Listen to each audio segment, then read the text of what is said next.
नमामि धन्वन्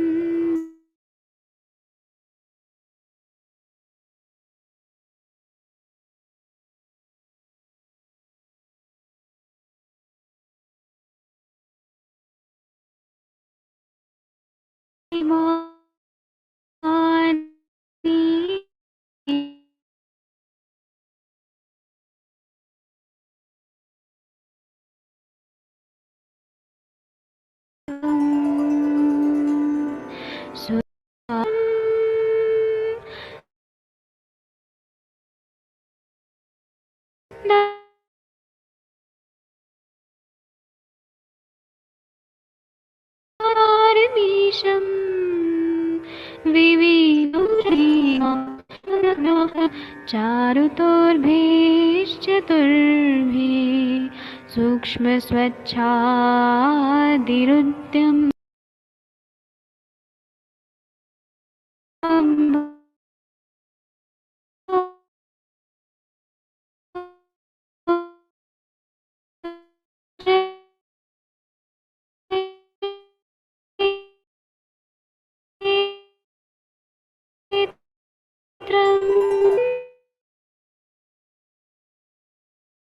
तरिन्तं निखिलगदमिव प्रौढदावाग्निनीलम्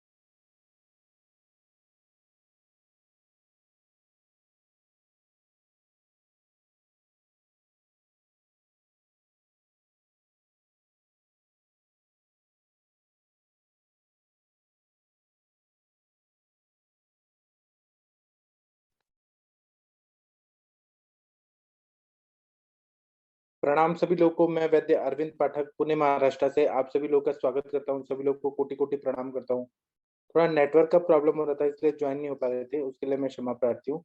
आइए हम लोग आज संभाषण शुरू करते हैं और मैं डॉक्टर आदित्य सर का स्वागत करता हूँ। सर आप कैसे हैं? डॉक्टर आदित्य सर बहुत दिन के बाद ज्वाइन हुए सर। डॉक्टर आदित्य सर सुन पा रहे हैं? Good evening sir. आप कहाँ हैं सर? सर आवाज आ रही है? शायद आवाज नहीं जा रही है, नेटवर्क प्रॉब्लम हो रहा है। आदित्य सर शायद आवाज नहीं जाती है। ठीक है, आदित्य सर आवाज आ रही है? हाँ सर, आपकी आवाज आ रही है। मैं ट्रेन में हूँ, शायद इसलिए आवाज कट रही है। मैं मैसेज करता हूँ। ठीक है, thank you sir. Doctor Shashi Tiwari ma'am कैसी हैं आप? शशि तिवारी मैम सुन पा रही हैं क्या? शायद मैम बिजी हैं। डॉक्टर दीप्ति मैम को एक केस बताइए आप। डॉक्टर दीप्ति मैम मुंबई की डॉक्टर, कोई तो केस लेके आए। रुपेंद्र गोस्वामी जी आप कौन है? शायद आवाज नहीं जा रही, आज नेटवर्क प्रॉब्लम हो रहा है। हाँ तकदीर सिंह जी बोलिए सर। नमस्ते सर। हाँ सर बताइए। सर मेरे पास एक पेशेंट आया था, हाँ तो उन्होंने लास्ट टाइम उन्होंने सबसे पहले रिपोर्ट कराई थी, उसमें था कि 19 और 17 सीसी की ओवरीज आई थी और साथ में लिखा था पीसीओडी है। उसके बाद उनके 6 महीने के बाद फिर एक और रिपोर्ट कराई थी, उसमें आया था कि पीसीओडी है और उसमें पर लिखा था कि 35/16 और 27/15 की साइज है ओवरीज का। अब आया है कि 11 और 12 ml आया है साइजेस ओवरीज का। तो ये हर बार जो वैल्यू चेंज हो रही है उसके कैसे पता लगेगा कि अब साइज बढ़ा हुआ है कि साइज छोटा बढ़ा हुआ है? है कि कम है? साइज बढ़ रहा है कि कम हो रहा है? सर जो मेरे से, जैसे उन्होंने 2 रिपोर्ट तो मेरे आने से पहले की थी ना, जी तो उसमें तो बढ़ा हुआ था। जी अब जो मेरे पास आई थी उसमें लिखा था कि 11 और 10 ml की है ओवरी साइज। तो फिर साइज जी छोटा हो गया पहले से, 35 और 27/16 का था। जी तो अभी मैंने फिर उनको कहा था कि अभी मेडिसिन कंटिन्यू करो कम से कम 2 महीने के लिए, और फिर हम दोबारा चेक आपने क्या कराएंगे। दवाई दिया था सर? आपने क्या दवाई दिया था? सर मैंने रसपाचक रक्तपाचक दिया था, हम्म और साथ में चंद्रप्रभावटी, हम्म आरोग्यवर्धनी, कचनार गूगल, हम्म और मेधोर गूगल, हम्म और एक जैसे सर आपका जैसे रजत फॉर्मूला है ना, वैसे हमारा है, वो लगाया था साथ में। हम्म और बीच बीच में मैंने उनको फैटी लीवर के लिए भी मेडिसिन दी थी, क्योंकि उनके डाइजेशन में भी थोड़ा इशू था। तो बीच बीच में जैसे मेधोर गूगल और मेधोपाचक भी साथ में लगाया था, चेंज कर करके दिया है। हम्म। तो अभी मेन कंसर्न क्या है कि ओवरीज का साइज छोटा है? नहीं सर, अब तो आया था कि 10 ml और 11 ml आया था, और साथ में लिखा है कि फॉलिकल्स हैं और पीसीओडी है। पीसीओडी है तो आप कुबेराक्षादी वटी दे सकते हैं, मांसपाचक, मेदोपाचक, फिर हाँ क्रव्यात रस दे सकते हैं, चंद्रप्रभा वटी, आरोग्यवर्धनी वटी, जी बहुत सर, ये सारी लगाई दवाएं, है। पोटली स्वेद, ये सब दे सकते हैं। ठीक है ठीक है, सर। आप सर मुझे फिर बताइएगा। वही सर, ये कंफ्यूजन हुई थी कि उन्होंने जैसे हर बार ना वैल्यू चेंज कर दी। पहले उन्होंने उसने पहले उसमें लिखी थी सीसीस में, फिर उन्होंने एमएम में कर दी, अब एमएल में आ गई, इसलिए इशू आ रहा थोड़ा का, वो कंफ्यूजन हो रही थी। जी ठीक है, आप दीजिए फिर बताइएगा। ठीक है सर। ठीक है, थैंक यू। हाँ, और डॉक्टर टिंकल यादव जी, आप कोई केस लेके आने वाले हैं? जी सर, प्रणाम सर। हाँ प्रणाम, बताइए। हाँ सर, मैं आ गया हूँ, पेशेंट मेरे पास में ही है। मैं वीडियो ऑन करके दिखाता हूँ आपको। हाँ दिखाइए। जी हाँ हाँ, ये नमस्ते सर। इनका केस टेकिंग कौन करेगा? नमस्ते सर, इनका केस टेकिंग शशि मैम करेंगी क्या? जी सर, गुड इवनिंग सर। हाँ जी सर, मैं करती हूँ। हाँ जी। हाँ जी सर, नमस्कार। नमस्कार मैम। हाँ, क्या तकलीफ है सर को? नमस्ते सर। मेरी सर पीठ की जो है रीढ़ है, इसके इधर उधर जो है दर्द था कुछ, और जो है कमर में से लेके नीचे के पैर हैं वो ऐसे मालूम जैसे खिंचाव करते हैं पेट तक, ऐसे खींचते हैं और ऐंठते हैं। ये पेट काफी फूला हुआ क्यों लग रहा है? फूला तो नहीं है, पेट तो सही है, पर जो ये खिंचाव होता है तो फूल जाता है। नहीं, अभी भी ऐसे लग रहा है। क्या आप इतने मोटे हैं कि इतना गैस बना है पेट में? अब हो सकता है थोड़ी गैस हो, अभी तो वैसे ही। अच्छा, क्योंकि जो मुझे लग रहा है वो ऐसे लग रहा है जैसे पेट खिंचा खिंचा सा है। एसाइटिस टाइप का तो नहीं है मैम, एसाइटिस जैसा तो नहीं है। अरे बैठे हाँ, वही ये है, मुझे कुछ लग रहा है ना, इसलिए तो मैं पूछ रही हूँ। जलोदर टाइप, हाँ जलोदर जिसे बोलते हैं। हाँ, लुक तो वही आ रहा है ना। वैसे आप ऐसे बैठिए सर। आपको सांस वगैरह में तो कोई तकलीफ नहीं है? ना, सांस में कोई तकलीफ नहीं है। अच्छा, तो तकलीफ में नहीं है कि ये इधर में दर्द है ना, और कमर के हिस्से में? और ये बाएं साइड के इसमें जो पंजा है, इसमें ऐसे लगता है जैसे बालू भरी है। अच्छा, उसमें भी लगता है कुछ सेंसेशन टाइप का ना? उसमें लगता है ये, इसमें ठंडी बहुत लगती है, और वही लगता है जैसे ठंडा ठंडा। अब तो बंद है जब से ये दवाई दी। अच्छा, क्या दवा खा रहे हैं? दवा जो है वेदांता के डॉक्टर साहब हैं, विनीश माथुर साहब। अच्छा, मतलब एलोपैथिक दवा खा रहे हैं?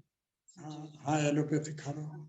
दरअसल में मैम पहले इनका आयुर्वेदिक ट्रीटमेंट किया था हमने, तो इनको प्रोस्टेट भी बढ़ा हुआ था।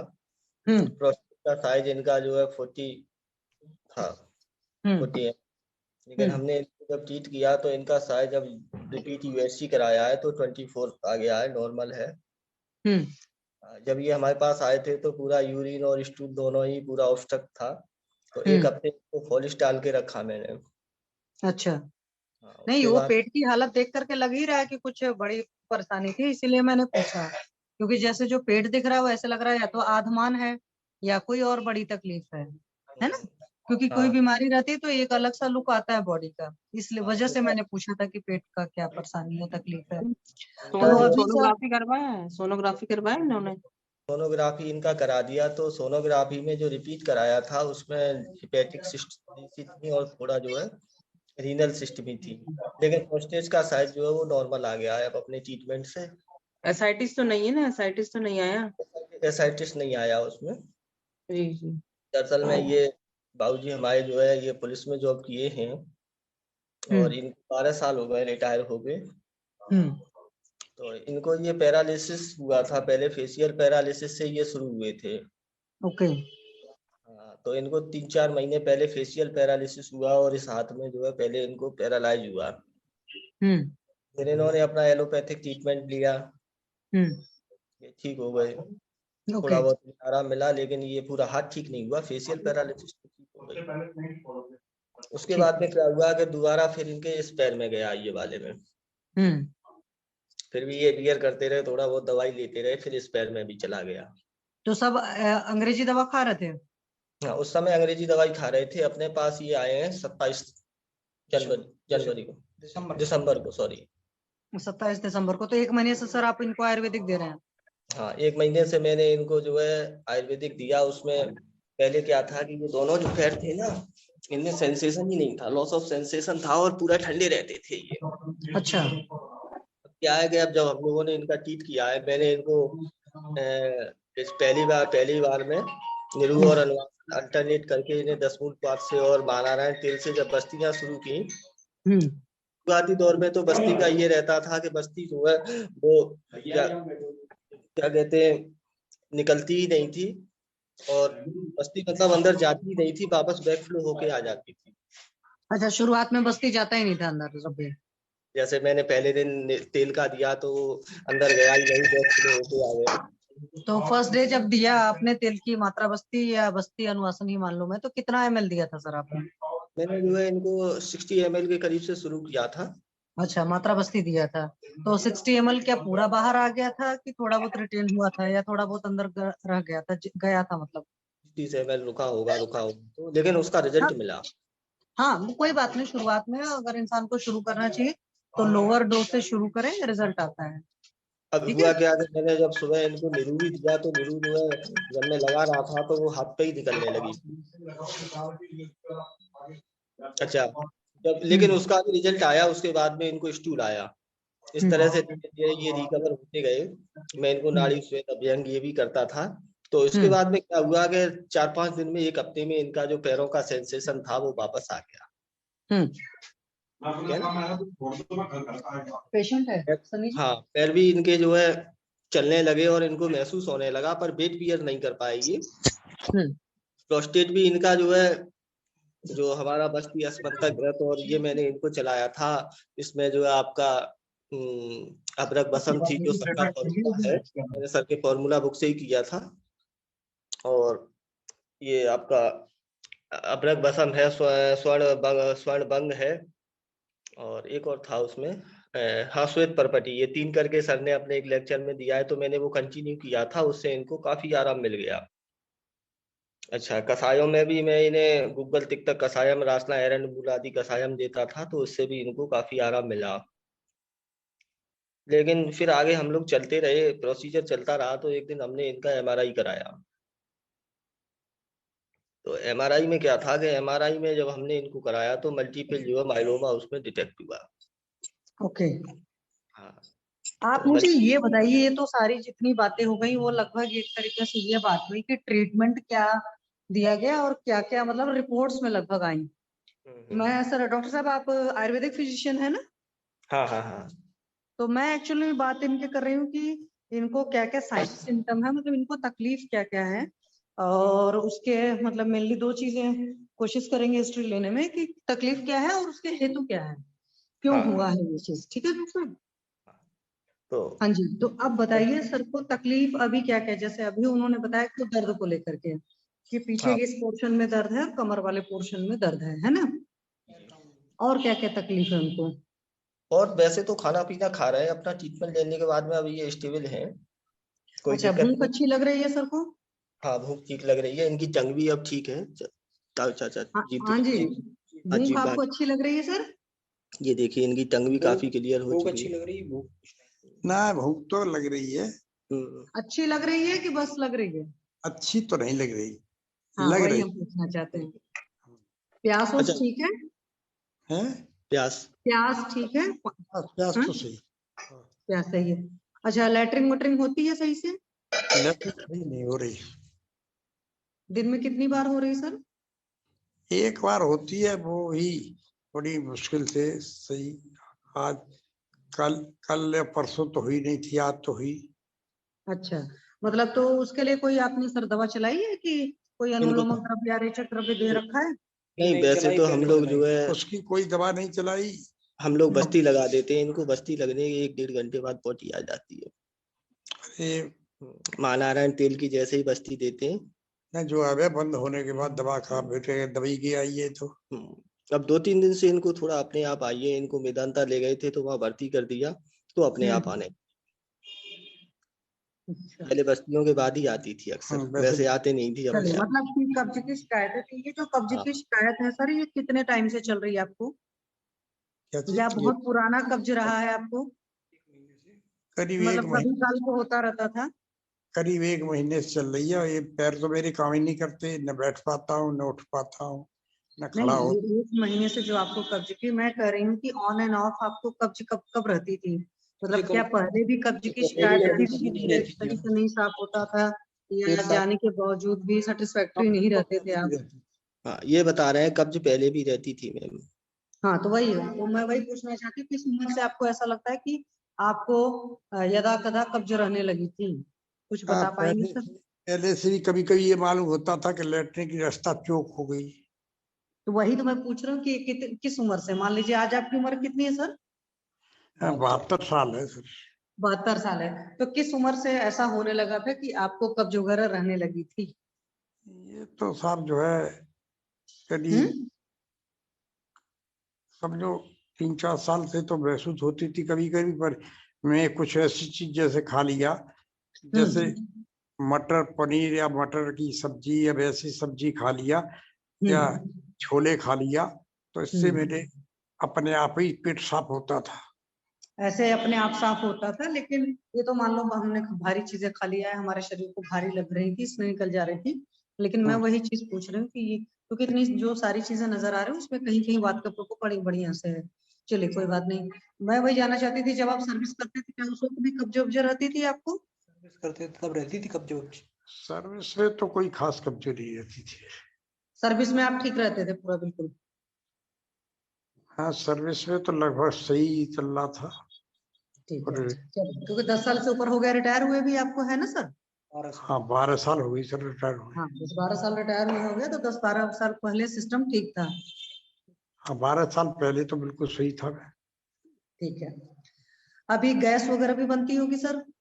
हाँ, गैस तो बनती है सर। तो ये जो गैस बनती है, कब से ज्यादा बन रही है, कुछ बता पाएंगे, या कब बनने की शुरुआत हुई थी, अगर आपको कुछ सही से याद हो तो?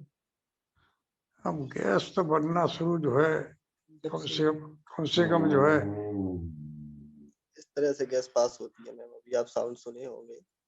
आप उनको बताने दीजिए प्लीज। हाँ, हाँ जी सर।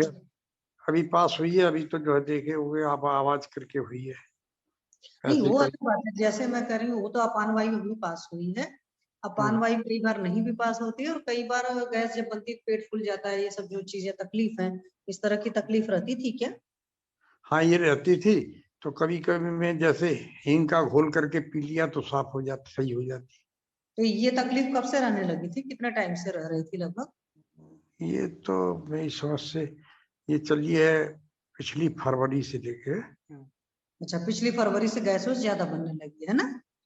हाँ। अच्छा, गला वाला भी जलता है? गला सूखता है। गला सूखता है सर। डायबिटिक वगैरह भी है सर?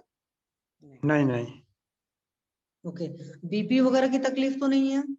बीपी लो हो गया था, फिर जो है जिस दिन ये और इस बारी उस दिन हाई हो गया था। तो नहीं, मुझे ऐसे मान लो अभी तो क्या हुआ कि कभी लो हो गया कभी हाई हो गया, पहले कोई बीपी की समस्या रही है, बीपी की गोली वोली चलती रही है? पहले बीपी की कोई समस्या नहीं थी, मैंने एक आँख का ऑपरेशन कराया था, मेरे साथ एक और थे हमारे रिलेटिव, उनने भी कराया था। उनको डायबिटीज वगैरह और बीपी की समस्या थी, तो डॉक्टर साहब ने, अलीगढ़ वालों ने, वो उनकी दवाई मेरे कार्ड पर लिख दी और मेरी दवाई उनके कार्ड पर लिख दी।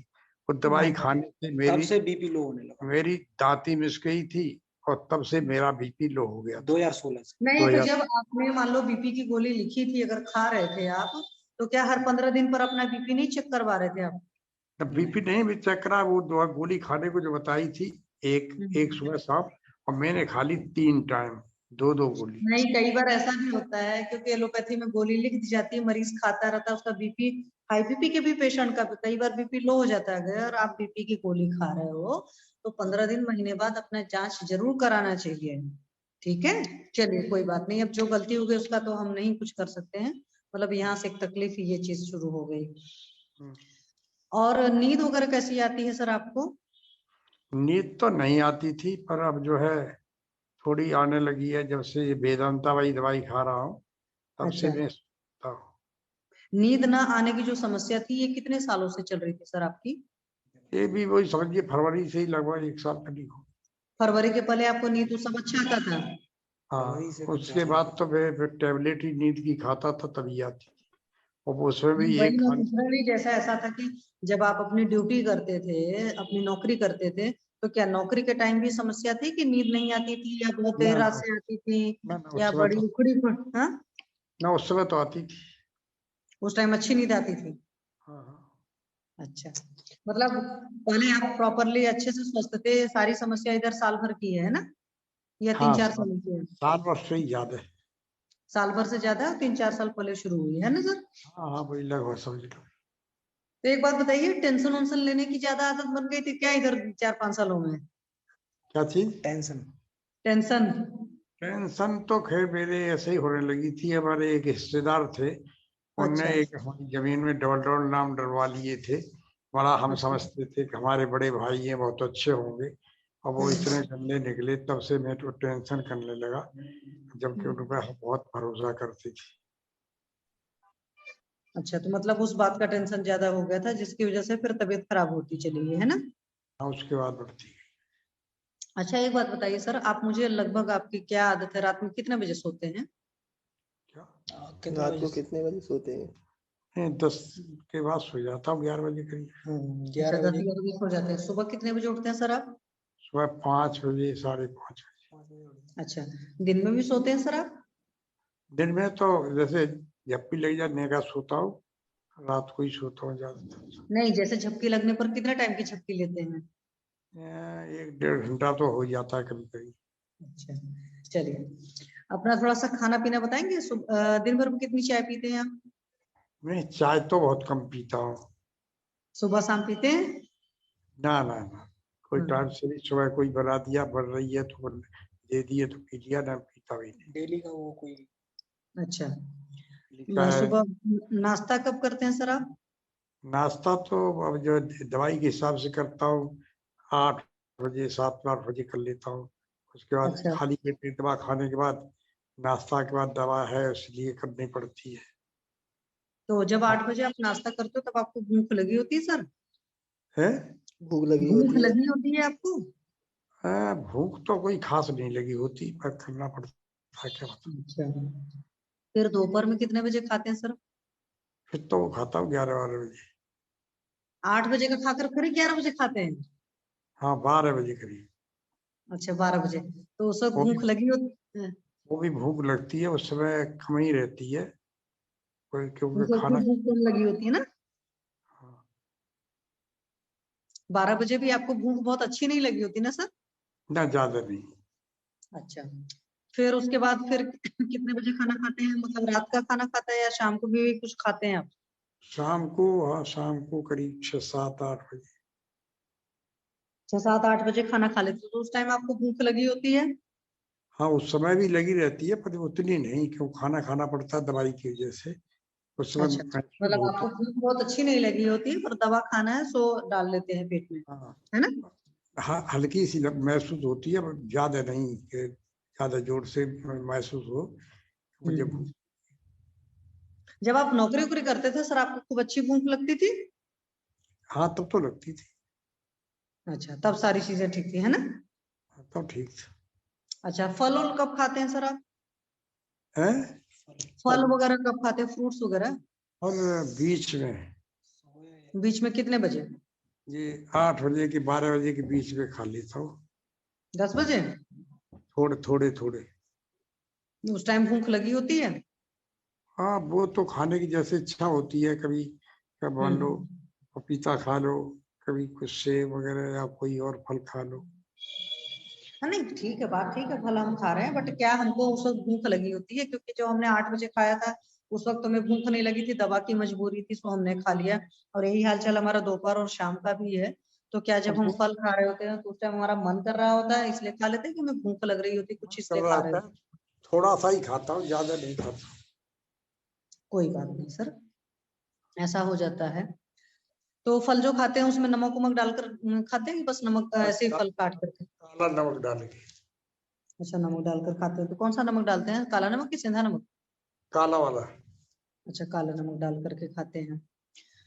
अच्छा सर एक बात बताइए, अभी जो है आपको लैटरिन एक बार होती है दिन भर में कि 2-3 बार होती है? एक बार ही होती है, एक बार ही। एक बार ही मुश्किल से होती है ना? हाँ सुबह बस। हाँ। अच्छा, पेशाब का क्या हाल चाल है, पेशाब कैसी होती है सर आपको? पेशाब का तो सही हाल है। पेशाब तो जो है आप सोचिए पेशाब क्या रात में भी जाते हैं? रात में भी एक आध बार कर लेता हूँ। रात में भी 1-2 बार जाते हैं, दिन भर में सही है। पेशाब का रंग उंग कोई ज्यादा पीलापन हो या कुछ गंदे का रंग की हो? पेशाब में कभी कभी तो मुझे लगता है जैसे जलन हो रही है मेरी। कभी कभी नहीं बिल्कुल महसूस होती। अच्छा, कभी कभी जलन लगती है, कभी कभी ये भी लगता है पेशाब बड़ी गंदे रंग की है, मतलब थोड़ा सा गंदला सा है? वो जैसे पीले रंग की जो है ज्यादा उस समय महसूस होती कभी है। उसमें झाग उग तो नहीं रहता है? झाग वगैरह तो नहीं रहता? पेशाब में झाग कभी कभार, झाग कभी कभार कभी होता है। अच्छा एक बात मुझे ये बताइए, कभी ऐसा तो नहीं लगता कि पेशाब करने के लिए ताकत आपको लगानी पड़ती है? कभी कभी लगानी भी पड़ती है और कभी कभी तो अपने आप तेजी भी निकलती है। कभी कभी अपने आप निकल जाती है, तो क्या ऐसा भी होता है कि हमारे कपड़े भी कभी कभी आपके खराब होते हैं? कभी कभी तो है, जैसे जल्दबाजी में अगर ये न करावे तो खराब हो जाती। हाँ इसीलिए पूछ रहे हैं ना आपसे। तो ये तकलीफ जो मतलब कि पेशाब के ऊपर कंट्रोल पूरी तरीके से नहीं रह गया है, ये कब से चल रहा है सर आपका? ये आप समझिए यही 1 महीना से लगभग चल रहा है। अच्छा, 1 महीने से ये तकलीफ हो रही है ना? और रिपोर्ट्स में प्रोस्टेट वगैरह सब सारी चीजें आई है ना सर, इंक्रीज वगैरह, है ना? मैलिग्नेंसी भी है। मैलिग्नेंसी है प्रोस्टेट में। वही मैं कह रही हूँ। इसके अलावा और कुछ, जैसे चाय जब आप पीते होते हैं मान लीजिए तो उस टाइम उसके साथ बिस्किट नमकीन वगैरह कुछ खाते हैं क्या, केली कोरी चाय पीते हैं सर? क्या चाय के साथ कुछ न कुछ तो खाता हूँ। क्या जैसे? जैसे कभी कभी मैं ले लेता हूँ, मान लो वो ले लेता हूँ बिस्कुट वगैरह, बिस्किट ही ज्यादातर लेते हैं, बिस्किट या नमकीन, या कोई नमकीन ले लेता था। अब नमकीन जो तली हुई चीजें मना करती है तो नहीं लेता हूँ। अब तो मैं कभी कभी वो मखाने तलवा के का फोड़ के उसमें नमक और छिड़क के खा लेता हूँ, या और ऐसी चीजें तली हुई ना हो। अच्छा अच्छा, एक बात बताइए सर, आपको खाने में क्या सबसे ज्यादा पसंद रहा है बचपन से अभी तक? बचपन से अभी तक क्या ऐसी चीजें जो आपको खाने को पसंद है? मीठा पसंद है, नमकीन पसंद है, क्या पसंद है? वैसे तो मैं मीठे का बड़ा इच्छुक रहता था। अच्छा और मीठा खाने में कभी कभी तो मैं मीठा ही पीट के खा जाता था। अच्छा, मतलब सिर्फ मीठा खाना, चलिए बड़ी अच्छी बात है। अच्छा एक बात बताइए सर, आप उसमें थे ना, पुलिस डिपार्टमेंट में थे ना? तो नौकरी के वजह से कभी ऐसा होता था कि मान लो आपको पेशाब लगे है, लैटरिन लगी है, तो उसको रोकना पड़ता था कभी काल को? कभी कभी तो जानते हो मजबूरी हो जाती है, नौकरी दौरान कोई मजबूरी हो गई। अब जैसी नहीं, जगह वही पे मैं पूछ रही हूँ, जैसे कुछ लोग का काम ही ऐसा होता है या कुछ लोग की आदत में भी शामिल होता है कि पेशाब लगी या लेटरिन लगी, चलो 5-10 मिनट बाद जाएंगे। बात सही है। तो वो मैं पूछ रही हूँ क्या आपकी आदतों में भी ऐसी चीजें थी? हाँ बिल्कुल थी, वो तो मजबूरी रही। अब मान लीजिए हम कोर्ट में साक्ष्य दे रहे हैं और साक्ष्य देने में प्रोडेंट लगी है, तो हाँ। अब से मान लो जज साहब से या एसीएम वगैरह इन लोगों से अधिकारी जो बैठे हैं उनके हाँ, सामने या तो आपकी मीटिंग वूटिंग चल रही तो भी ऐसा होता रहा होगा। है। जैसे मीटिंग वूटिंग में है आप, उसमें भी मीटिंग में बताइए, आप एसएसपी की मीटिंग है, एसपीसीपी की मीटिंग है, तो उसमें हम कैसे कह के जा सकते हैं टॉयलेट करने जाए। हाँ नहीं, वो तो सर हमें मजबूरियां पता है, पर क्या होता है ना कि कुछ लोग का शरीर क्या होता है, उन थोड़ी बहुत मजबूरियों को बर्दाश्त कर लेता है, पर कुछ लोग का शरीर नहीं बर्दाश्त कर पाता। आज नहीं कल असर आता ही आता है, और कुछ लोग में ज्यादा चीजों का असर आ जाता है। तो हमें ये सोचना होता है कि अगर हमको कोई भी बीमारी हो रही, चाहे आप हो चाहे हम हो चाहे कोई भी हो, तो उसमें वजहें क्या क्या रही, ये समझने की थोड़ी सी जरूरत रहती है। वैसे ये है कि वैसे अगर परेशानी नहीं है तो मैंने कभी रोकने की कोशिश नहीं किया, पर चलिए ऐसी अच्छा। में फंसे। हाँ होता है ऐसा, मुझे पता है आपका जो जॉब है, ये बहुत सारे लोग का जॉब ऐसा होता है कि उसमें इस तरह की मजबूरियां फंसती हैं। अच्छा सर, एक बात बताइए, आपको गुस्सा ज्यादा आता था कि कम? गुस्सा तो जब आएगा तो बहुत ज्यादा आएगा, एक शराबी भी फेल हो जाएगा मेरे साथ। अच्छा, तो गुस्सा आ जाता था तो उसको पीते थे कि चिल्लाते थे? अब वो जिस पे आएगा तो उस पर फिर ज्यादा ही गुस्सा आएगा, फिर शांत हो जाऊंगा, फिर मैं शांत होने के बाद सोचूंगा भी कि गलती मेरी है कि इसकी है। ये तो मैं जो है सब चीज का वो ओके, विचार तो करवा जब देता। गुस्सा आता था तो ये गुस्सा अधिकतर आता था कि या बहुत मतलब कभी काल कोई गुस्सा ज्यादा आता था? मैं कभी कहा जब मेरी बात कोई मैं समझाऊं वो कोई न माने तब मुझे गुस्सा ज्यादा आता। अच्छा, ओके। और पहले क्या मिर्ची मसाला वगैरह ज्यादा खाते थे? ना ना, मिर्च मसाला तो मैं ज्यादा कभी नहीं खाया, और खाया है तो मैं लाल मिर्च तो कभी नहीं खाई, हरी मिर्च ही खाई ज्यादातर। अच्छा सर, कोई नशा पानी? नशा पानी कुछ नहीं। तो सर आप वेजिटेरियन है नॉन वेजिटेरियन है? वेजिटेरियन शाकाहारी। यार शाकाहारी है, बिल्कुल शुद्ध शाकाहारी। अच्छा, शुद्ध शाकाहारी है। ओके, कोई और ऐसी चीज जो मतलब मैं आपसे पूछना भूल गई हूँ, आपको लगता हो वो आप बता सकते हो अपने बारे में, स्पेसिफिक कुछ ऐसा हो? क्या? कोई कुछ ऐसी चीज आपको जो अपने आप बारे में कुछ अलग सा लगता हो जो आप बताना चाहें, आपको लगता हो कि नहीं मैं ये पर्टिकुलर चीज करता हूँ या मेरी आदत में ऐसी चीजें शामिल है? कुछ आपको अलग से ऐसी चीज लगती है डॉक्टर साहब ने ना पूछ पाई हो, अलग से कुछ ऐसा महसूस हो रहा हो कोई चीजें बताने के लिए, तो बता सकते हैं। तो वो बताने के लिए तो सबसे बड़ी बात यही है कि अभी बीच में हाँ जी लोगों ने सर। डॉक्टरों के कहने से अंडा ज्यादा खाने लगा था। आप वेजिटेरियन तो फिर अंडा खाने का दिल कर गया आपका? नहीं, अंडा तो खा लेते हैं, अंडा तो खा लेता हूँ। अच्छा, अंडा खा लेते थे, तो अंडा पहले से खाने की आदत थी?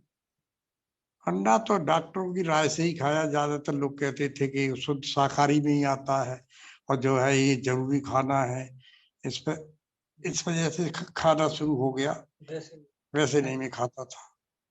अच्छा, चलिए, तो ठंडियों में ही खाते थे गर्मियों में भी खाते थे? क्या? ठंडियों में गर्मियों में? ना ठंडियों में, गर्मी में तो खाता ही नहीं था। ओके, तो जब अंडा खाते थे तो अच्छे से पच जाता था? ऐसा तो नहीं होता था कि जलन हो रही है, कुछ और तकलीफ हो रही है, पेट भारी लग रहा है, गैस बन रही है? ना ना, ऐसा तो नहीं मालूम होता था। मैं ज्यादा कोई उसमें इस तरह का कोई चीज ही नहीं डलवाता था, ज्यादातर हरी मिर्च वगैरह, या आमलेट तो बहुत कम खाता था मैं, केवल ऐसे ही उबले हुए अंडे ऐसे ही खाता। अच्छा, ओके। अच्छा सर, एक चीज और बताइए मुझे, जैसे रात में काफी देर रात जागने की पहले आदत थी जब आपकी नौकरी उपरी थी? देर रात जागने? मुझे अगर मैं गया तो आप ये समझिए कि मैं जब तक कोई अधिकारी नहीं कह देते थे कि अब इसके बाद अब ड्यूटी खत्म हो गई, तब तक तो मैं जागता ही था। कभी कभी तो मुझे 2-2 दिन तक, 2-2 रात तक जगना पड़ा है सर्विस में। अच्छा, भरपूर रात की जागरण है। हाँ नहीं, वही वही इसलिए, क्योंकि वात के प्रकोप होने के लिए कुछ मतलब स्ट्रॉन्ग चीजें रहनी चाहिए ना, तो रात्रि पित्त जागरण का तो अपने आप में ही वात पित्त का दोनों का ही है। और एक और समस्या रही मेरी जवानी में, जैसे जी मैं सर। ट्रेन से जा रहा हूँ तो शिकावत से लेके इलाहाबाद तक मैं खड़ा ही चला जाता था। अच्छा, हाँ वो गेट के पास खड़े रहकर बड़ा अच्छा लगता है ना। हाँ, खड़े होके तो मैं जाता ही था, ज्यादातर खिड़की पर खड़ा हो गया तो कहिए शिकावत से बैठा और आप ये इलाहाबाद तक खड़े ही चला जाता था। ओके पाठक सर, मेरी तरफ से हो तो हो गया, और कोई कुछ पूछना चाहे तो प्लीज पूछिए। कुछ अभी और लोग को कुछ पूछना होगा तो पूछेंगे आपसे सर प्लीज। अच्छा, ठीक ठीक सर। जी सर। अनुरिता मैम आप पूछेंगी कुछ? अनुरिता मैम या कोई कुछ पूछना चाहते तो पूछिए, तो हम इनको लीव करा देते हैं। Sir actually I am just in movement sir, मैं सिर्फ सुन सकती हूँ। आई टॉक टू ठीक है, तो इनको हम लीव करा देते हैं। लिवर में बस सिस्ट है ना, कोई मेटास्टेसिस नहीं है ना? हाँ सर, मेटास्टेसिस तो नहीं आई। ठीक ठीक, ओके, बस बोन में मेटास्टेसिस। ठीक। हाँ बोन में है, वो आपने जो बताया था ना मुझे, तो पेट सीटी तो इनका हो गया है, और पेट सीटी कर भी दिया है उन्होंने इनका। पेट सीटी में बोन में और प्रोस्टेट में केवल है, बोन में भी स्पाइन में है। ठीक। अच्छा, पीएसए भी इनका 502 पहुंच गया है। हम लोग उस दिन जब देखे थे तो 100 था, 502 हो गया है 15 दिन में। मीठा राबड़ी खाइए, राबड़ी। हाँ देखा मैं, देख।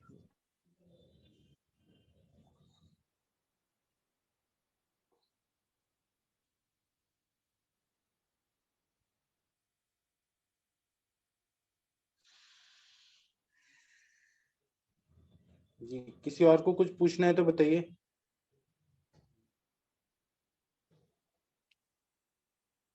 नहीं तो हम इनको लीव करा देते हैं। ठीक है, हम ट्विंकल यादव जी आप इनको लीव करा दीजिए, हम बाद में डिस्कस करते हैं। ओके सर, मैं इनसे चाहता हूँ। ठीक है, हम बाद में डिस्कस करेंगे। ओके ठीक है, डॉक्टर शशि मैम आप थोड़ा ब्रीफ करिए, आपको क्या लगा केस में? हाँ जी सर, 2-3 चीजें जो मुझे मिली सर का, मेन इधर का तो कम चीजें मिली।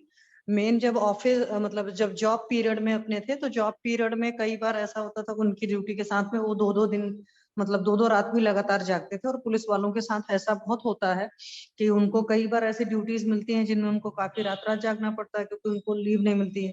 तो इस चीज को तो मुझे पता है, मेरे पास पेशेंट आते थे, बोलते थे मैम मेरे को छुट्टी लिख दो, मेडिकल लीव कर दो। तो ये तो सर के साथ ये चीज था। दूसरी बात है बेगावरोध की हिस्ट्री, जैसे मान लीजिए लोग मीटिंग वगैरह में होते हैं पुलिस वाले, तो काफी रूल्स रेगुलेशंस बहुत होते थे, तो वहां पर भी बेगावरोध की हिस्ट्री वो चीज है। और सर को गुस्सा बहुत ज्यादा आता था।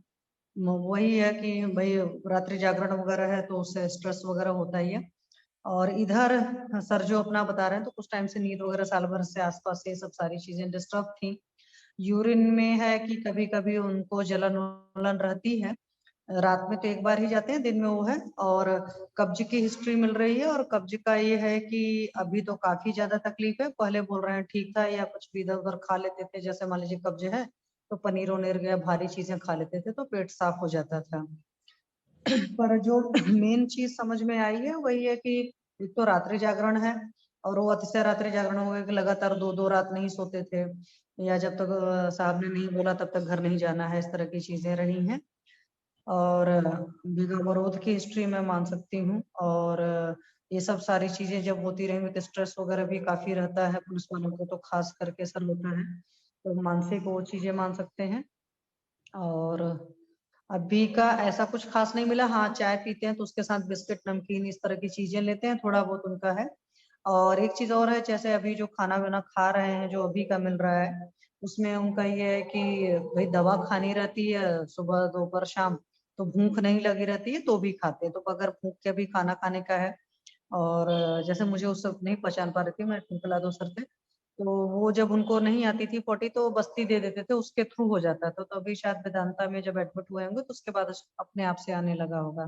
तो कब्ज मतलब क्रूर कोष्ठी अच्छे से हो चुके हैं, और डॉक्टर्स ने उनको बोला था सो एग वगैरह खाने लगे थे, अदरवाइज ही सेज कि ही इज वेजिटेरियन। बट बाद में निकलता है कि नहीं ये वगैरह खाते थे। और नशा वगैरह का कुछ भी उन्होंने ऐसा नहीं बताया है कि कोई नशे वशे की आदत तो उन्होंने नहीं बोला है सर। तो मेन वही है, रात्रि जागरण मतलब बेगावरोध और स्ट्रेस फैक्टर और क्रोध ज्यादा था सर, ये चीजें थी जी। तो इसमें ट्रीटमेंट बताइए, आप लोग क्या देंगे? सर? एक तो दीपन पाचन अनुलोमन तो देना ही पड़ेगा, और जो मेन है कि जैसे अभी भी मैं तो यही कहूंगी कि भाई खाने पीने का ख्याल थोड़ा सा रखना पड़ेगा। भूख लगे तो ही खाएं, या तो बहुत ही हल्का मान लो। अब एलोपैथिक मेडिसिन खा रहे हैं तो उसमें तो पंगा होता है कि खाली पेट खाएंगे तो और तकलीफ देगी। तो सर अपना आयुर्वेद के हिसाब से ट्रीटमेंट अगर करते हैं तो ज्यादा बेटर है। तो अभी उनके जो डिटेक्ट हैं केसेस, उसमें माइलोमा भी है, और अभी उनको कमर उमर में भी तकलीफ है। पहले अर्दित भी एक बार उनको हो चुका है, उसमें शायद अब इम्प्रूवमेंट है। पैरालिसिस पैर में भी उस तरीके से आया था। तो उस हिसाब से अगर हम सोचे तो पूरा वात की दृष्टि वाले ज्यादा चीजें हैं, सब कुछ है।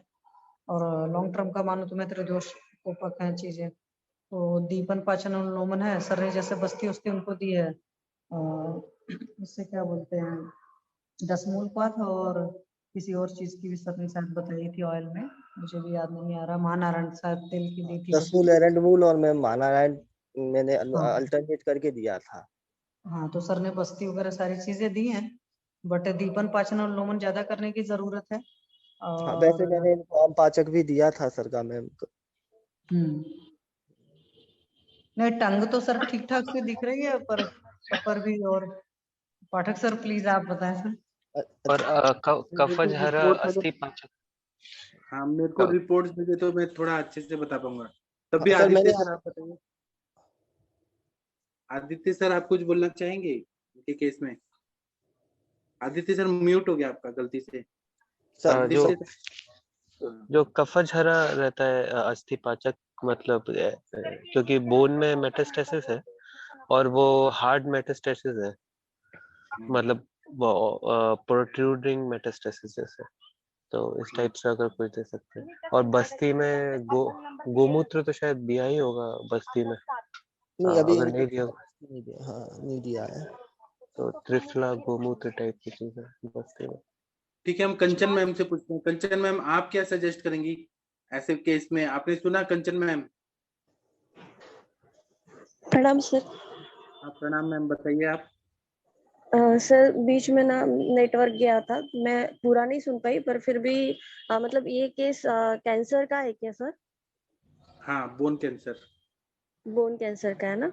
प्रोस्टेट तो प्रोस्टेट मतलब पहले उनको प्रोस्टेट में हुआ, फिर मेटास्टेटिस बोन का है क्या? हाँ हाँ हाँ जी। तो सर यहाँ पे जैसे कि गोक्षरादि गूगल का भी बहुत अच्छा रोल मिलेगा। कांचनार गूगल, वृद्धिवादिका वटी, आरोग्यवर्धिनी भी बहुत अच्छा फायदा करेगा।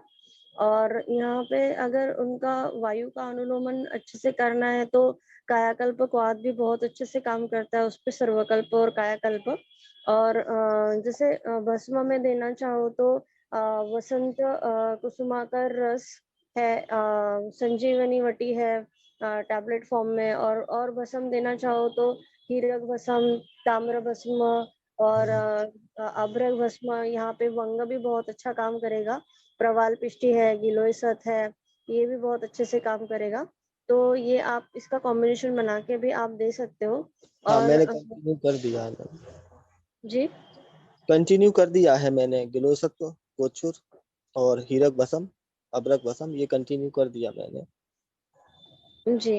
और जैसे कि हम बाकी ये तो आपने दिया है। और जैसे शिलाजित रसायन भी बहुत अच्छे से काम करता है बोन्स मेटास्टेटिस में, तो आप वो भी ऐड कर सकते हैं। और थोड़ा प्राणायाम वगैरह बताइए। और जैसे डाइट तो आपने उनको समझा दिया होगा कि क्या चेंजेस करने हैं। तो ये इतना भी करेंगे तो थोड़ा एटलीस्ट जो पेशेंट मतलब जो कि एक एक चीजें उनके ये पेशेंट में कैसे जुड़ती रहती है कि एक होने के बाद दूसरी चीज, तो एटलीस्ट उसमें पहले शुरू शुरू में वो काफी एनर्जेटिक फील करते हैं। और मतलब कि हम यहाँ पे संप्राप्ति को यहाँ पे पूरी तरीके से स्टॉप तो नहीं कर सकते एकदम से शुरू में, पर पेशेंट खुद ओके बोलता है कि नहीं बहुत अच्छा लग रहा है, एनर्जेटिक लग रहा है, तो हम संप्राप्ति भंग करना स्टार्ट तो जरूर कर देते हैं। तो पहले ही मंथ में जैसे कि 20% 30% से ही आराम स्टार्ट होगा। एकदम से जादू कुछ नहीं होने वाला है। आपको कंटिन्यू करते रहना है मेडिसिन और पेशेंट को काउंसलिंग करते रहना है, और तो पेशेंट काफी हद तक 3-4 महीने में काफी हद तक स्टेबल हो जाएगा। जी सर। ठीक है। और डॉक्टर अनुरिता मैम, आपने सुना कि हेलो अनुरिता सर। मैम? हाँ जी मैम, बताइए। जी नमस्कार सर, मैं ये बोल रही थी सर, जैसे नंबर ऑफ केसेस अधिकतर ये कर्कट अर्बुद, ये मतलब मेटास्टेसिस और मैलिग्नेंसी के ज्यादा है, ज्यादा पेशेंट आ रहे हैं। जैसे इनको कितनी दिक्कत, मतलब प्रॉब्लम काफी है, मतलब प्रोस्टेट में भी है, बोन में भी है, और पहले पैरालिसिस भी हो चुका है। तो सर ये मतलब जैसे इसकी कोई एक दो टॉपिक थोड़े अर्बुद वाले थोड़े से ले लेते सर। इनकी क्या क्या इसके पीछे मतलब रीजन रहता है, कारण रहता है, क्या संप्राप्ति रहती है? क्योंकि जो अधिकतर लोगों को अनकंट्रोल ग्रोथ हो जाती है सेल्स की, तो इसके पीछे जैसे जैसे अधिकतर ओल्ड स्टेज में बिनाइन हाइपरट्रॉफी होती, प्रोस्टेट की मैलिग्नेंसी मिलना, तो क्या मतलब मैं सर इसकी? इस पे लेक्चर लूंगा, लेकिन आदित्य सर का पहले सुन लेते हैं। सर आप क्या बोलेंगे एलोपैथी साइंस में इसके बारे में क्या बोला है? जी सर। हाँ सर, जैसे प्रोस्टेट कैंसर होता है तो ये बहुत कॉमन रहता है कि ना वो बोन्स में मेटास्टेसिस कर लेता है। और जब बोन्स में मेटास्टेसिस करता है तो जैसे वर्टिब्रल कॉलम के अंदर से हमारा मेरुदंड यानी स्पाइनल कॉर्ड निकलता है, तो कहीं ना कहीं उससे एग्जिटिंग जो नर्व्स होती है, जो उससे नर्व्स निकल रही होती है, वो कहीं ना कहीं दबाव डालती है उस पे। तो पैरालिसिस के फोकल सिम्टम्स आ सकते हैं, लक्षण।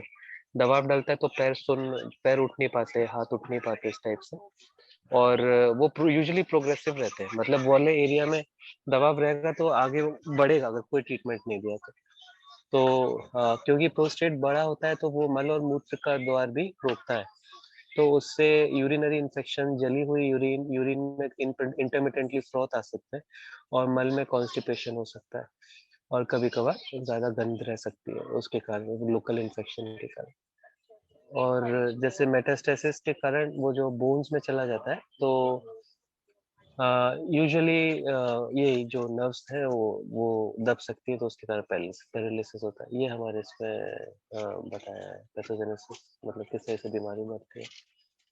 जी सर। और इसमें ओल्ड एज में हार्मोनल थेरेपी एक ऑप्शन रहता है, कीमोथेरेपी तो दे नहीं सकते, लेकिन ऑन्कोलॉजिस्ट कई बार मेटास्टेटिक के पेशेंट भी लंबे समय जीवित रह लेते हैं हार्मोनल थेरेपी से, मतलब एंटी एंड्रोजन।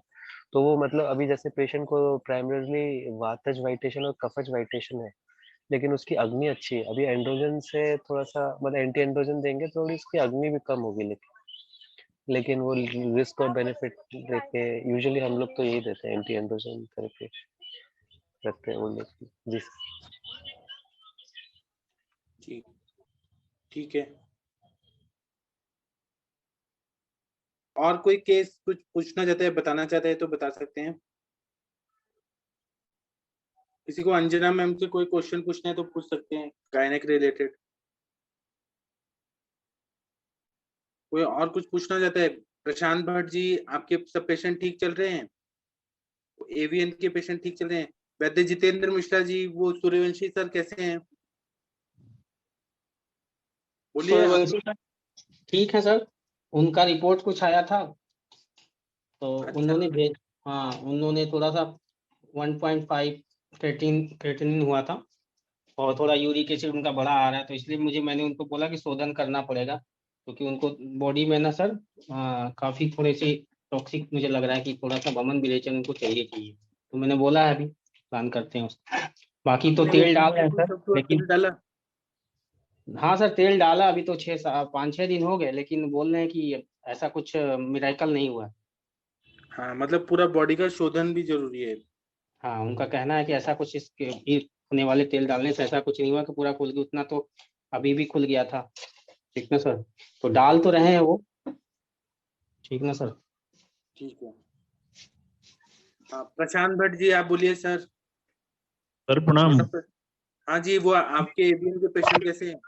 हाँ सर, सारे पेशेंट ठीक हैं। ये जो अभी डिस्कशन हो रहा था ना कैंसर वाले पेशेंट का, जिनका पीएसए काफी बड़ा हुआ है, मेरी प्रैक्टिस में एक केस आया था, इन्हीं की एज, सेम एज के एक दादाजी थे, और उनको प्रोस्टेट कैंसर, मतलब प्रोस्टेट ग्रंथि का मैलिग्नेंसी और उनका पीएसए जब हम देखने गए थे उनके लिए तो करीबन 25-26 था। तो सस्पेक्टेड केस था कि ये प्रोस्टोमेगैली प्लस कैंसर आपका हो सकता है। तो जब मैं उनको देखने गया था तो उनको मतलब कैथेटराइज करके रखा था और उनका यूरिन बिल्कुल बंद हो गया था, तो उनको कैथेटर डाल के यूरिन कराई जाती थी और करीबन 1-1.5 महीने से वो मतलब यूरिन ऐसे कर रहे थे। और कंप्लेंट में वही उनको यूरिन रिटेंशन था, बर्निंग मैंचुरेशन होता था और ये सब चीजें थी। हाइपरटेंसिव, सीएडी, हाइपर डायबिटीज, ये सारी चीजें उनको थी। तो उनने डॉक्टर को जो दिखा रहे थे उन्होंने बोला कि साहब इसका सर्जरी होगा। तो उनको सर्जरी करानी नहीं थी, तो उन्होंने मतलब बोला कि साहब इसके अलावा और हम क्या कर सकते हैं। तो डॉक्टर ने आयुर्वेद चिकित्सा के लिए मेरे पास भेजा था। तो मैंने इनका करीबन 4 महीने के आसपास इलाज किया था और शुरू की 15 दिन की दवाई से उनका कैथेटर मतलब निकल गया और ग्रेजुअली जो पीएसए था वो 21 से 19, 18, 15, 10, 9 और फिर नॉर्मल रेंज में आ गया था। और इसमें जो दवाई मैंने दी थी उसमें बहुत सारी दवाइयां कंचन मैडम ने क्लियर कर दी हैं। मैं एक बार फिर से रिपीट कर देता हूँ। मैंने यहाँ पे उनको हीरक भस्म, अबरक भस्म 1000 फुटी, बंग भस्म, कचनार गुग्गुल, आरोग्य वर्धनी बटी, आपका गोच्छुरादि गुग्गुल, आपका पाचक औषधियां और उनका दीपन पाचन और वातानुलोमन, ये सब दवाइयां मैंने उनको दी थी। तो इससे वो मतलब 3-3.5-4 महीने में पूरी तरह रिकवर कर गए थे और आज भी बढ़िया स्वस्थ हैं सर। और इसमें 2 दवाइयां और मैंने बाहर की लिखी थी। एक शिला प्रवंग आती है, शायद नाम सुना हो आप लोगों ने, वो, और आपका प्रवाल प्रवाल प्रवाल का याद नहीं आ रहा मुझे था। शिला प्रवंग और चंद्रप्रभावटी, ये 2 दवाई मैंने उनको बहुत लंबे समय तक उनको दी। तो इससे वो पूरी तरह स्वस्थ हो गए थे। तो आप चाहें तो ये दवाइयां ऐड कर सकते हैं उनके साथ में जी। ठीक है। और सर नस्या का भी रोल रहेगा ही, क्योंकि वो ऊपर से सारे बोन्स में ऑस्टियो वो लीजन्स है, वो ऑस्टियो क्या क्या बोलते हैं, मतलब मेटास्टैटिक प्रोट्रूडिंग लीजन्स, तो वातछारा। जी, दीपन पाचन की इनको वस्ती का तो बहुत ज्यादा रोल रहेगा, क्योंकि इतनी ड्राइनेस रुचता है देखिए, तो मातर वस्ती तो एटलीस्ट चालू करना ही चाहिए साथ में लंबे समय तक जी। सर इसमें पंचगव्य घृत का भी तो अच्छा रोल रहेगा। जी, बहुत अच्छा बताया आपने मैम। पंचगव्य घृत का यदि कराते हैं, स्नेह देते हैं, तो बहुत अच्छी रिकवरी मिलती है, क्योंकि सब भस्म और ये रस हम लोग चला रहे हैं और गृहिणी का भी प्रॉब्लम रहा है उनको शुरू से ही।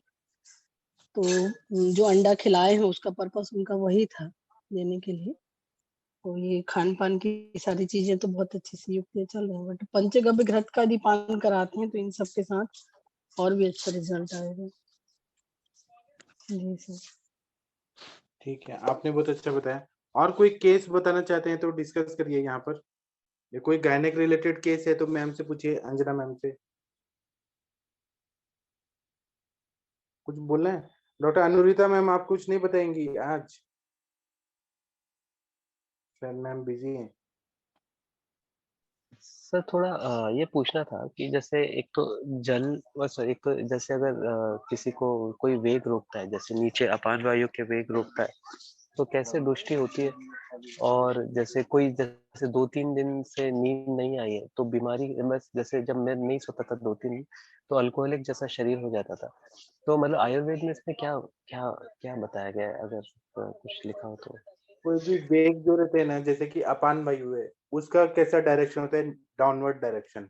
और आपने उसको अपान वायु को रोक दिया, जैसे मल का वेग रोका, मूत्र का वेग रोका, अपान वायु का रोका, वायु का रोका, तो वो क्या होगा? द्विगुणित होगा, मतलब उल्टे डायरेक्शन में जाएगा और जाने के बाद बहुत सारी बीमारियां करता है, अलग अलग ऑर्गन्स में जाता है। तो इसी पे अष्टांग हृदय का जो सूत्र स्थान है उसमें नववेगान्य धारणीय अध्याय ऐसा बताया है कि वेगों को नहीं धारण करना है, अधारणीय वेग को नहीं धारण करना है। तो टोटल 13 वेग हैं, मल मूत्र छींक उल्टी। तो वो वायु जो है ना, वो उल्टे डायरेक्शन में जाके अलग अलग ऑर्गन्स को डैमेज करता है, उनकी फिजियोलॉजी को बिगाड़ता है, ऐसा होता है। जी जी। और जैसे हम सोते नहीं है तो मेरा ऑब्जर्वेशन ये था कि जब मैं सांस लेता था ना तो भी अंदर एब्जॉर्ब नहीं होती थी वो लंग्स में, ऐसा लगता था कि कमी रह गई। इसमें कुछ बताया गया है क्या? निद्रा वेग को रोकेंगे ना तो पूरा बॉडी का सिस्टम ही, क्योंकि ब्रेन को बॉडी को रिलैक्स होने के लिए चाहिए, वहां पे व्यान वायु प्राण वायु ये सबको अगर नहीं आपने वो किया बैलेंस किया, फिर रुक्षता बढ़ती है, अग्निमंद होता है। तो अग्निमंद होगा तो आम उत्पत्ति होगा, आम उत्पत्ति होगा तो पूरे बॉडी में हो जाएगा और फिर वो आगे व्याधियां करता है। जैसे क्लम बताया है, मानसिक थकावट, अंग मर्द बताया है, फिर ऐसे ग्लानी होता है निद्रा वेग को रोकने से।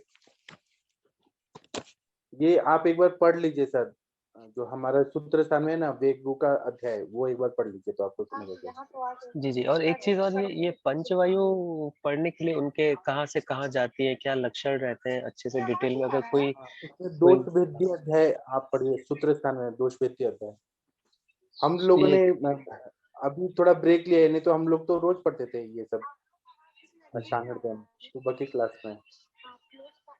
जैसे जैसे क्या है ना कि आपने जो मेरे को शीर वाला तेल दिया है, तो जब मैं नाक में डालता हूँ ना तो उसको सब सांस थोड़ी देर में गीला हो जाता है पीछे की हड्डी, और उसको ना सांस ले लेके मांस को सिकोड़ सिकोड़ के वो अंदर जाता है, वो मतलब वो नसों में, कैसे बताए, गर्दन से हाथों में, मतलब उस वक्त वो जो उसको जो रुक्षता रहती है जिसके कारण मांस कम होता है उसमें मदद करता है। तो ये इसके डायरेक्शन थोड़े पता चल जाएंगे सर तो ज्यादा वो, इसलिए सर आप ऊपर से नीचे, और ऐसे केवल ऐसे आप नहीं ऑब्जर्व कर सकते, वो पूरे सेंस ऑर्गन है, अपने ज्ञानेंद्रिय उस तक है प्राणवायु का। जी जी, शशि मैम ने भी शेयर किया जी। हाँ ठीक है सर, इसमें सर्वांग अभ्यंग अच्छे से लिया जाए तो वायु अपने स्थान पर आता है, और वस्ती का भी प्रयोग करें तो उसमें अच्छा रिजल्ट आता है। जी। शिरोधारा वस्ती और सर्वांग अभ्यंग अच्छे से लिया जाए तो प्रॉपरली रिकवरी मिल जाती है। जी मैम। ठीक है, और कोई कुछ पूछना चाहता है, बताना चाहता है? प्रणाम सर। हाँ प्रणाम सर, बोलिए। सर एक पेशेंट थी, मतलब 36 एज की है सर जी। उसको, मतलब उसका वेट 88 केजी है, 5 फीट उसकी हाइट है सर जी।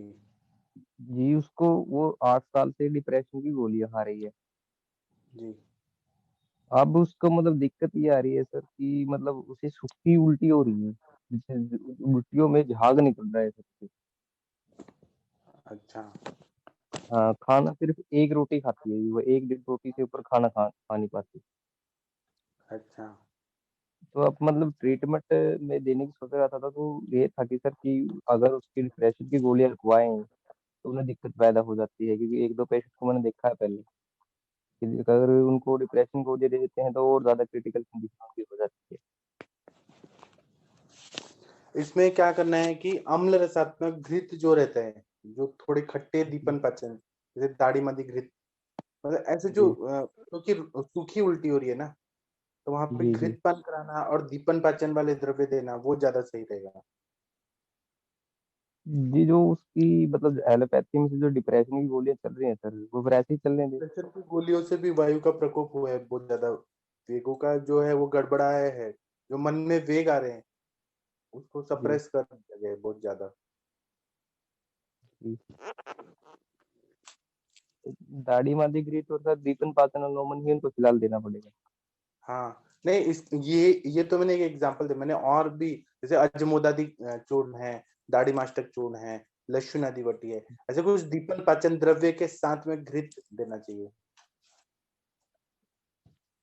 उल्टी बंद हो जाएगा। जैसे हमारे सर एक बार द्रव्यों से सिद्ध क्या हुआ, युष कल्पना है, मतलब अनारदाना हो गया, फिर आंवला हो गया, उससे युष दाल का पानी देंगे ना तो खट्टे द्रव्य जो रहते हैं वो दीपन पाचन करते हैं। आप ना वातज छर्दी पढ़िए, वातज छर्दी की चिकित्सा, जी सर। उसमें अच्छे से बताया। सर वो एक पेशेंट में पहले लाया था, इरिटेबल बाउल सिंड्रोम के, करीब 50 साल उम्र थी उनकी, उनको मन की चिकित्सा मतलब साइकेट्रिक मेडिसिन बहुत सारी चल रही थी, तो सर उसको उनको पंचगव्य घृत और ये ब्राह्मी घृत की नस्या, उसके साथ वो दिव्य मेधा वटी चालू की थी। निद्राकर वटी तो मिली नहीं थी, तो सर वो नस्या से उनकी सारी दवाइयां छूट गई, 3 साल से ले रहे थे। और मनस मित्र वट। हाँ सर, आप ये ऐड कर दीजिए, मन पे काम करने वाले मानस मित्र गुटके से हैप्पी हार्मोन सीक्रेट होते हैं, बहुत अच्छा प्रसन्नता लगता है मन में। ठीक है, और कोई कुछ केस पूछना चाहते हैं? और आप ये पूछिए कि डिप्रेशन का हेतु क्या है, क्यों डिप्रेशन में है पेशेंट? ये नहीं प्रॉपर बता पाए सर, वो मैंने कई बार पूछा था उनसे। नहीं, आपको अच्छे से सुनना पड़ेगा उनकी बात, तभी वो बता देंगे। डॉक्टर शशि रेखा मैम, आपकी बहन कैसी है? डिप्रेशन से ठीक हुई? देखिए शशि रेखा मैम ने पूरा ठीक कर दिया अपनी बहन को। शशि रेखा मैम। नमस्ते सर। हाँ नमस्ते, आपकी बहन कैसी है अभी? हाँ सर, ठीक है अभी। डिप्रेशन से कितना % हो गया, ठीक हो गई? आई थिंक 90% तो ठीक है, क्योंकि सारे सोशल फंक्शन सब अटेंड कर रही है और खुद से लीड ले रही है। जो उनका खुद का स्कूल था, उस स्कूल फंक्शन में एज अ चीफ गेस्ट भी उसे लाइक उसने स्टेज लिया था, स्टेज में सीट भी लिया था। तो I think she is 90%। But वो बोलती है कि कभी कभी ऐसे जब पहले पहले में था वैसे नेगेटिव थॉट्स कभी आते हैं in between like episodes, otherwise वो ठीक है सर। तो क्या मेडिसिन चल रहा है अभी? सर वो तो एलोपैथी का ही ले रही है। क्या? साइकेट्रिस्ट, न्यूरो साइकेट्रिस्ट से कंसल्ट करके मेडिसिन क्या चल रहे हैं मुझे पता नहीं, पर उन्हीं से ले रही है। अच्छा ठीक है, तो वो क्या लाइफ लॉन्ग लेंगी उनका दवाई? 6 महीने के लिए कहा है सर, देन वो टेपर ऑफ करेंगे, डोसेज जैसे कहा है उन्होंने। अच्छा ठीक है। Okay sir, thank you. Mood को चेंज करने वाली बहुत सारी दवाइयां देते हैं ना वो लोग, मूड को चेंज करने वाले और डिप्रेशन को हटाने वाली दवाइयां देते हैं। हाँ सर, पर उनके हस्बैंड वो आयुर्वेदिक ट्रीटमेंट मतलब लेने के लिए वो तैयार नहीं थे, तो उनके अगेंस्ट भी मैं जा नहीं सकती थी। तो कोई बात नहीं, लेकिन ठीक तो हो गई ना, वो जरूरी है, ठीक होना हाँ सर, लाइक एक्चुअली में जो चेंज शुरू होना था, लाइक उसे वो यू टर्न जो चाहिए था, उस मोड से बाहर आके एक नॉर्मल पाथवे में वो तो शुरू में आयुर्वेदिक मेडिसिन 2 महीने के लिए जो ले रही थी, और यहाँ पे जो आई थी तभी वो 50-60% वो चेंजेस शुरू हो गए थे उसमें। यहाँ पे योगा, वॉकिंग, बाहर जाना, वो सब खुद से खाना सब बना रही थी यहाँ पे मेरे यहाँ ही। देन वो कंटिन्यू करने से उन्होंने मना किया। Then they shifted to allopathy, neuro psychiatrist के पास। 2 महीने आयुर्वेद के ट्रीटमेंट के बाद वो शुरू हुआ, वो वहीं पे फॉलो अप कर रही है जी। उस टाइम पे एक भी एलोपैथी का नहीं था सर। आपका जो तेल आपने भेजा था उसका नस्य चल रहा था, एंड आपके आम पाचक वटी से लेके जो भी आपने मेडिसिन भेजे थे वही 2 महीने के लिए उसने लिया था। जी मैम, उनकी बॉडी में चेंजेस नहीं आ रहे हैं क्या कुछ ऐसे?